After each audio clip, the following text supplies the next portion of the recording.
اللہ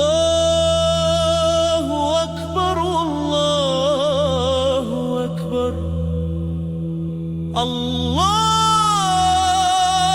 اکبر کبیر۔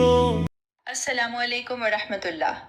آج ہم بات کریں گے 9 ذوالحجہ کے بارے میں، جسے یوم عرفہ کہا جاتا ہے۔ یہ حج کا سب سے اہم، سب سے عظیم اور بنیادی دن ہے۔ اگر کوئی حاجی اس دن میدان عرفات میں مقررہ وقت میں حاضر نہ ہو سکے تو اس کا حج ادا نہیں ہوتا۔ نبی کریم صلی اللہ علیہ وسلم نے فرمایا، الحج عرفہ، یعنی حج عرفہ ہی ہے۔ اس لیے 9 ذوالحجہ کا دن ہر حاجی کے لیے انتہائی قیمتی اور فیصلہ کن دن ہوتا ہے۔ 9 ذوالحجہ کی صبح کیا ہوتا ہے؟ حاجی فجر کی نماز ادا کرتے ہیں، پھر سورج نکلنے کے بعد تلبیہ پڑھتے ہوئے عرفات کی طرف روانہ ہوتے ہیں۔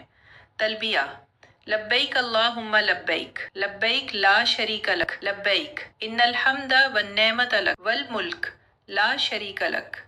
یہ سفر عاجزی، شکر، آنسوؤں اور دعا کا سفر ہوتا ہے۔ میدان عرفات پہنچ کر کیا کریں؟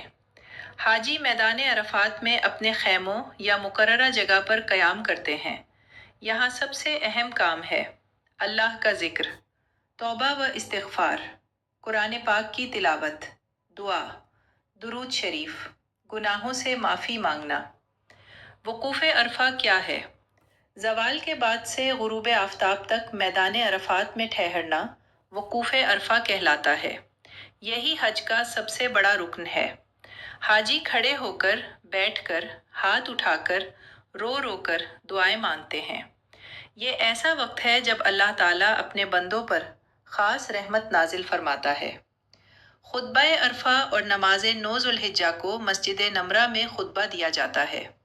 پھر ظہر اور عصر کی نماز جمع و قصر کے ساتھ ادا کی جاتی ہے، یعنی ظہر برابر 2 رکعت، عصر 2 رکعت، 1 اذان اور 2 اقامتوں کے ساتھ۔ یوم عرفہ کی سب سے افضل دعا: نبی کریم صلی اللہ علیہ وسلم نے فرمایا، سب سے افضل دعا عرفہ کے دن کی دعا ہے۔ زیادہ سے زیادہ یہ دعا پڑھیں: لا الہ الا اللہ وحدہ لا شریک لہ، لہ الملک ولہ الحمد وہو علی کل شیء قدیر۔ اور یہ دعا بھی پڑھیں: ربنا آتنا فی الدنیا حسنہ وفی الآخرۃ حسنہ وقنا عذاب النار۔ عرفات میں کن دعاؤں کا اہتمام کریں؟ اپنے گناہوں کی معافی، والدین کے لیے دعا، رزق میں برکت، صحت و عافیت، اولاد کی ہدایت، امت مسلمہ کی بھلائی، جنت الفردوس کی دعا، جہنم سے نجات۔ غروب آفتاب تک کیا کریں؟ حاجی غروب آفتاب تک عرفات میں رہتے ہیں، جلدی واپس نہیں نکلتے۔ سورج غروب ہونے کے بعد ہی عرفات سے مزدلفہ کی طرف روانگی ہوتی ہے۔ عرفات سے مزدلفہ روانگی سورج غروب ہونے کے بعد۔ حاجی سکون کے ساتھ مزدلفہ جاتے ہیں، راستے میں بھی تلبیہ اور ذکر جاری رکھتے ہیں۔ مزدلفہ پہنچ کر مغرب اور عشاء جمع کر کے ادا کرتے ہیں۔ رات وہیں گزارتے ہیں، کنکریاں جمع کرتے ہیں، فجر تک عبادت کرتے ہیں۔ غیر حاجیوں کے لیے 9 ذوالحج کی فضیلت۔ جو لوگ حج پر نہیں ہیں ان کے لیے یوم عرفہ کا روزہ بہت عظیم ہے۔ حدیث کے مطابق یہ روزہ 1 سال پہلے اور 1 سال بعد کے گناہوں کا کفارہ بنتا ہے۔ اہم ہدایات: عرفات میں وقت ضائع نہ کریں، موبائل اور دنیاوی باتوں سے بچیں، زیادہ سے زیادہ دعا کریں، عاجزی اختیار کریں، دوسروں کو تکلیف نہ دیں، پانی زیادہ پئیں۔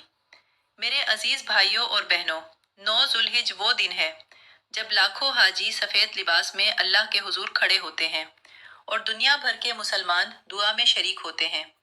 اللہ تعالیٰ تمام حاجیوں کا حج قبول فرمائے اور ہمیں بھی اپنے گھر کی حاضری نصیب فرمائے، آمین یا رب العالمین۔